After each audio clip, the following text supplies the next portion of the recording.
This chapter seems like there's a lot for you to consider, but we can break it down into just four big parts. We need to talk about internal energy in a sense whereby it is made up of two things. It's made up of the sum of potential energy and kinetic energy that the body contains. Now, because of that, we're going to think about it in terms of whether it changes state or changes temperature. So, how much energy is required for it to change for a body to change temperature? That will be under my heat capacity or specific heat capacity, right? But that's changing temperature.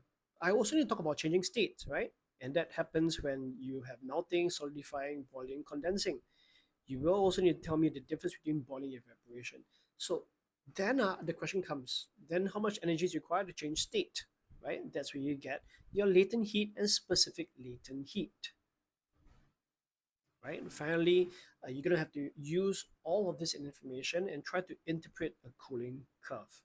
So let's start with internal energy. What exactly is internal energy? Internal energy simply is the sum of the total Ke of the particles and the total Pe between the particles. Now, we have learned something from KPMM, Kinetic Particle Model of Matter. And what is that? Just zoom in over here. As I increase temperature, the average Ke of the particles increases. They move faster, which is interesting because now I'm going to think about total Ke in terms of a change of temperature, right? It's kind of like the reverse of this. So if I know that there is an increase in total Ke, that must come from a change of temperature. Likewise, when we look at the total P between the particles in kpmm, we also know about how there's a difference in the space between particles when I go from solid, liquid, and gas, right? And we also know that the further the particles are apart from each other, the greater potential energy there are between the particles. So if things are going to be further apart, we know that, hey, the further I go, I'm changing state from solid, liquid to gas. So that means, right, when it comes to PE, for internal energy between particles, I am looking at a change of state, right? So these are the two things that we must consider when looking at internal energy. And we're going to look at how we measure how much energy is required to change temperature and how much energy is required to change state. Now, one question is this. Can it only happen one at a time? I either change temperature or change state? The short answer is yes. We look at it's either a change of temperature or change of state. It's either a change in Ke or change in Pe. Because in the exam questions, right, what we really look at, right, is that we're looking at, oh, what happens if I am boiling, right? If there's a change of state. Will there be any change of temperature? Then no. But you also remember that items could expand when we heat it up, right? And in those cases, right, the particles, the distance between particles would increase slightly. So there would be a change of state while a change of temperature.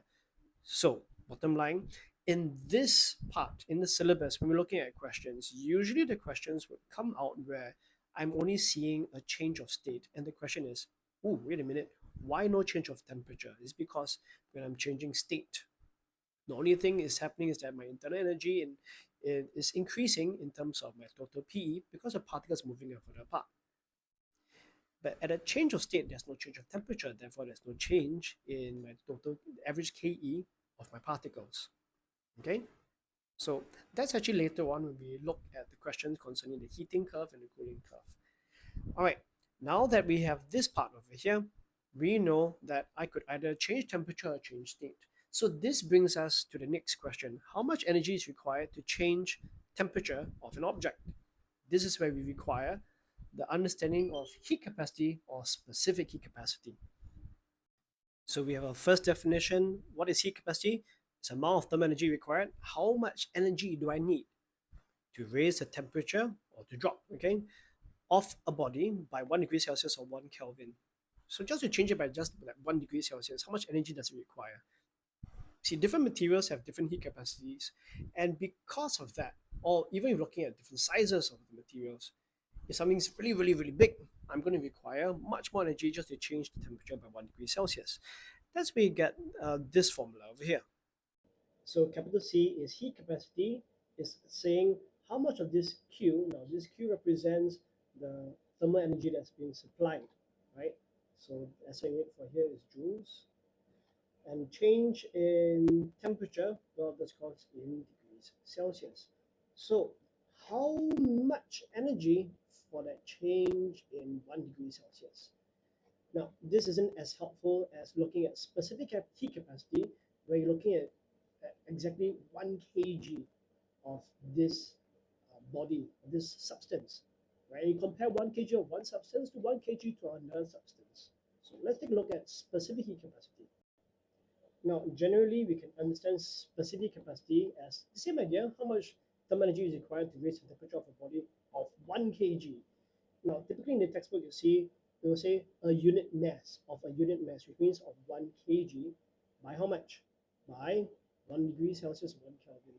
So in this case, right, which is how we usually will calculate it, right, we use small c, and this is equals to not just the energy required, but we also now take into consideration, right, the mass as well as a change in temperature.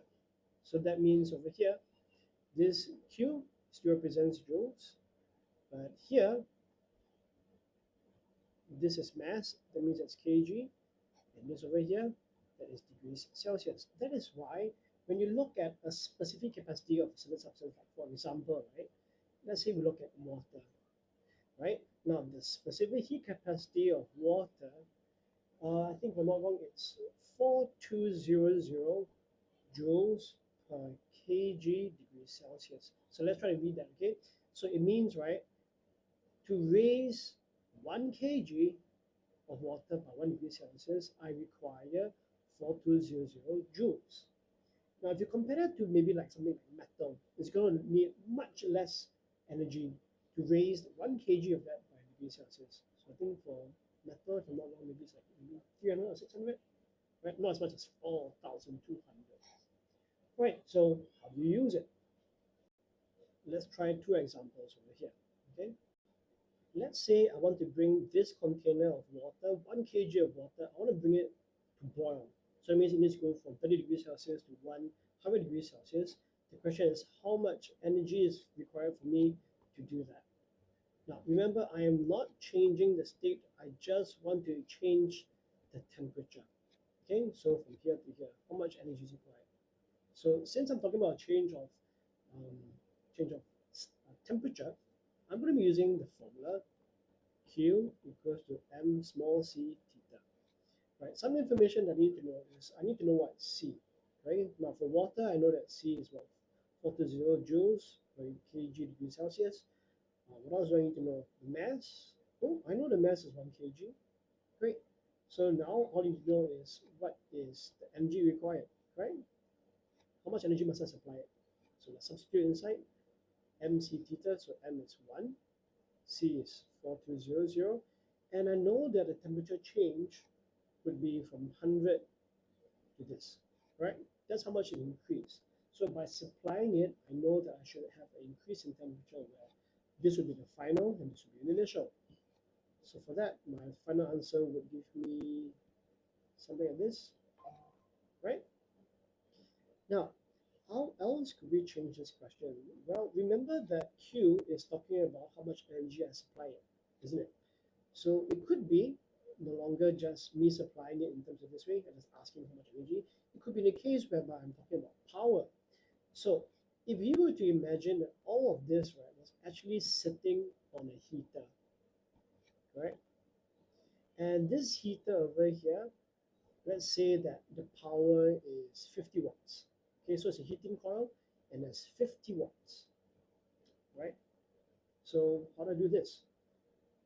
What is this? Why is this information important? Because if they tell me in terms of watts, that means I need to consider, do I know of energy formula that has to do with power?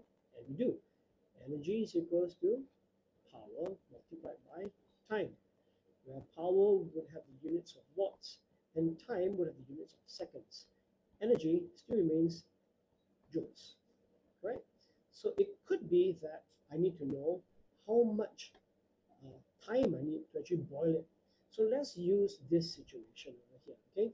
I know that it requires 29400 joules to boil water from 30 degrees degrees Celsius to 100 degrees Celsius. Sorry, to bring the temperature from 30 to 100. Okay, don't say more because no change of state.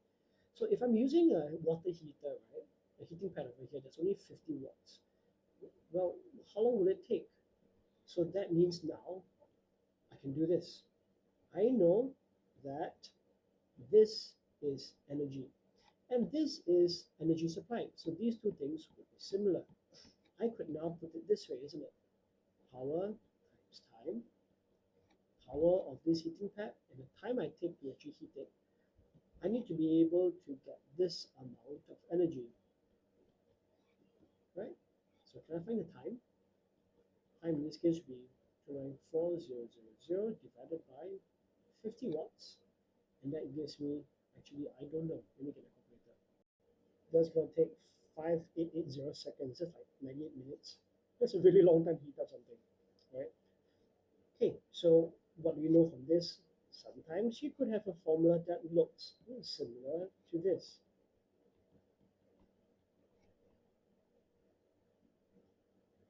Okay, and what's happening? It means, right, that I'm using something to heat up, to supply energy, right? It's not just a Q. I don't tell you what energy is, but I tell you what is the wattage and how long I'm putting it for. And this is going to be the energy supplied to change my mass of this substance, which has a certain C, by a certain amount of degrees Celsius, right? So sometimes this could be a formula that we use.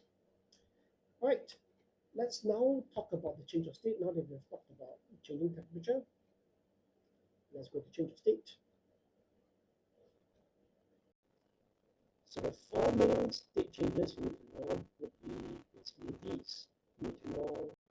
On the left, you have the two processes where thermal energy is being absorbed by the substance and it changes state without a change of temperature. And these over here are processes where thermal energy is taken away from a substance as it changes its state.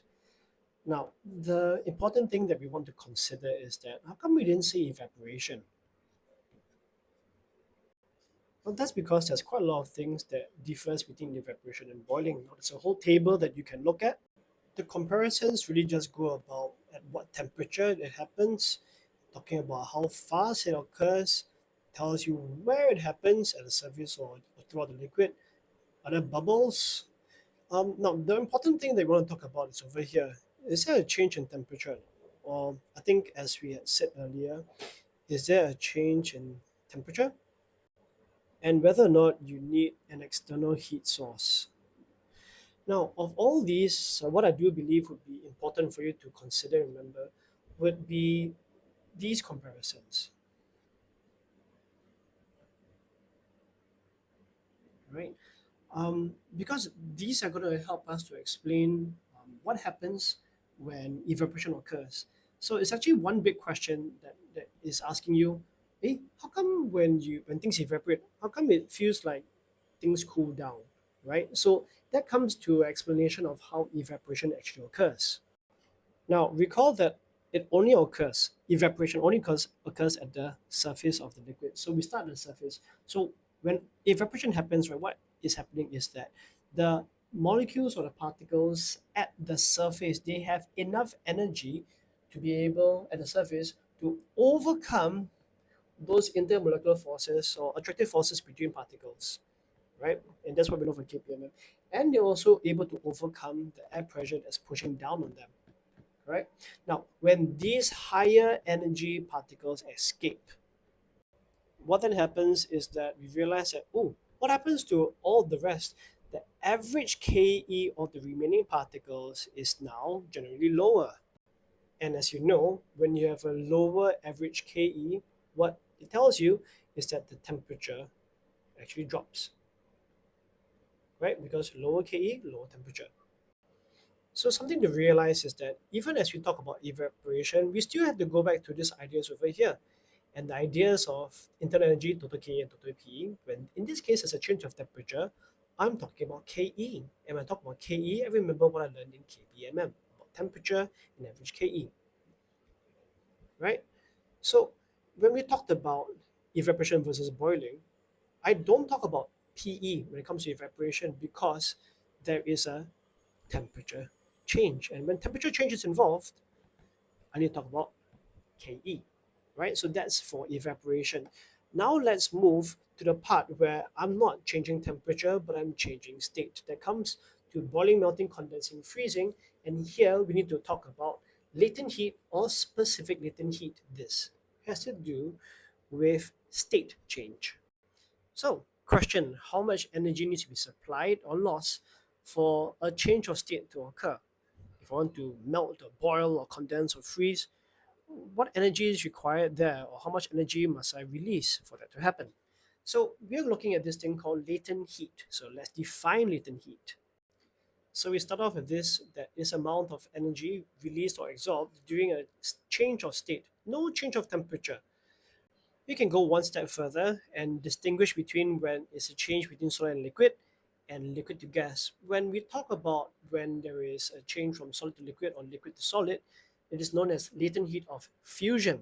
But when it goes from liquid to gas or gas to liquid, there's going to be latent heat of vaporization. Okay, I think this is slightly easier to remember because when gas is involved, then it vaporizes. So that's how much energy required to change it from liquid to gas without a change of temperature. I need to think of latent heat of vaporization. When it has to do with solid and liquid, back and forth, is latent heat of fusion. But just like what we did before, just comparing latent heat may not be as good as when you become a bit more specific, right? So we also have this known as specific latent heat of vaporization or fusion. So let's start editing it over here. Okay, let's start first with specific latent heat of fusion. Okay, let's do some edits. So when I talk about specific latent heat of fusion, that specific means I'm looking at just 1 kg of the substance. And because I talk about fusion, so I'm talking about when that substance changes from solid to liquid or vice versa. What do you think is going to happen for specific latent heat of vaporization? How will I change that?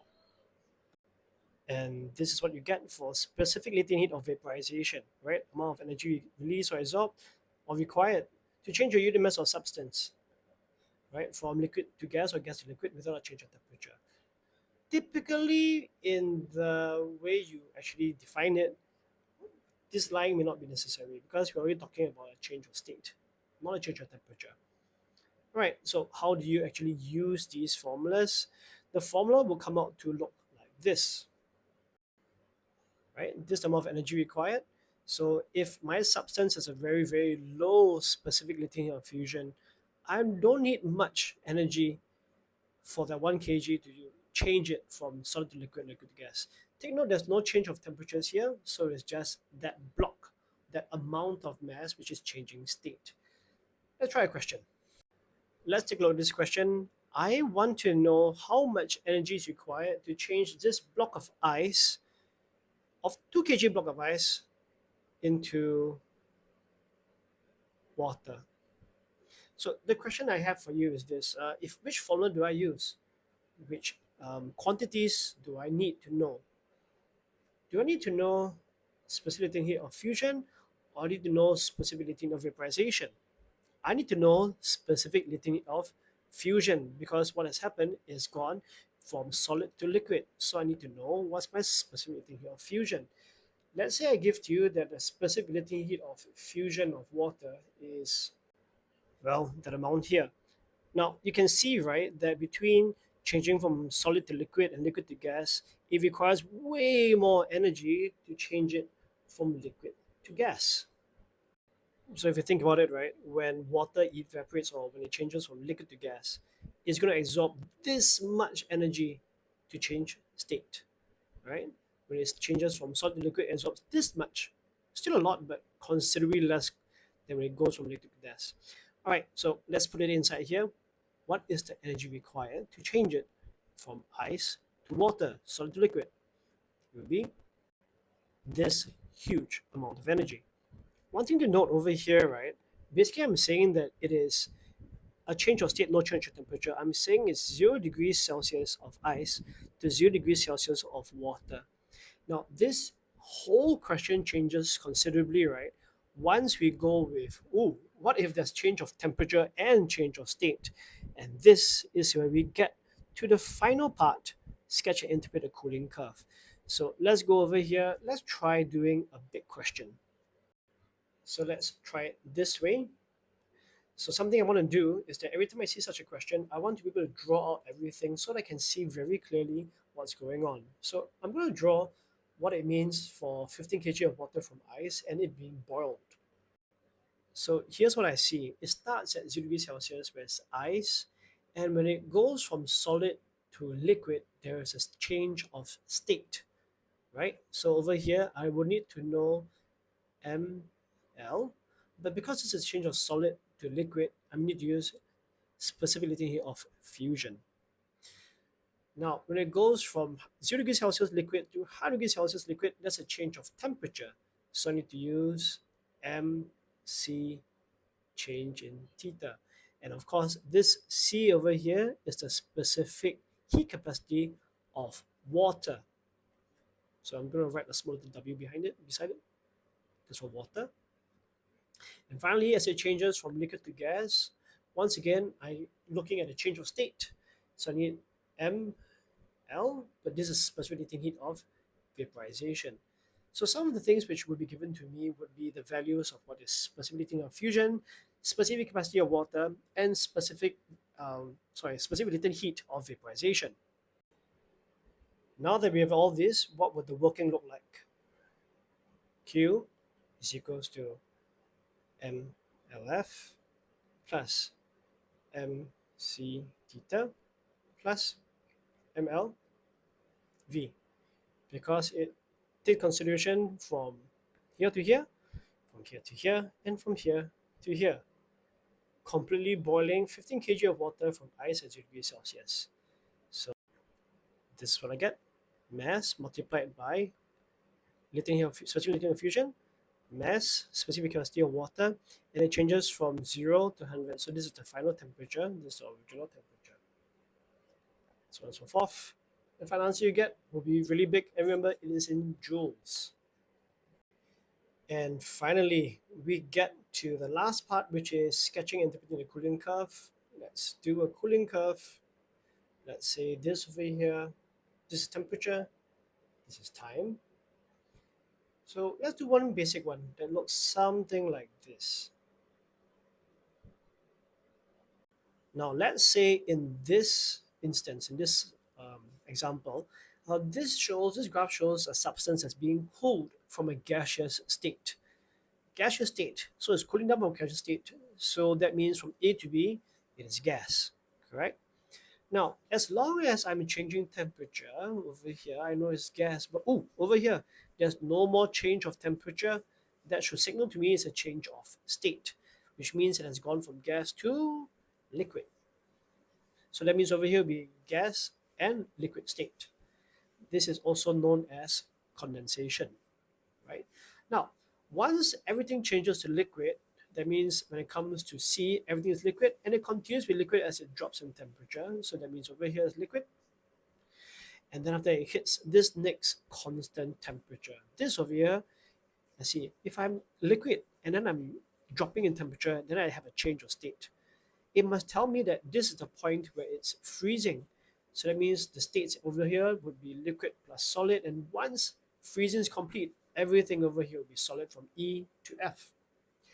Now, what is the question we get over here? The questions would be usually between either B to C or D to E. And the question is, why is there no change of temperature between B to C or D to E?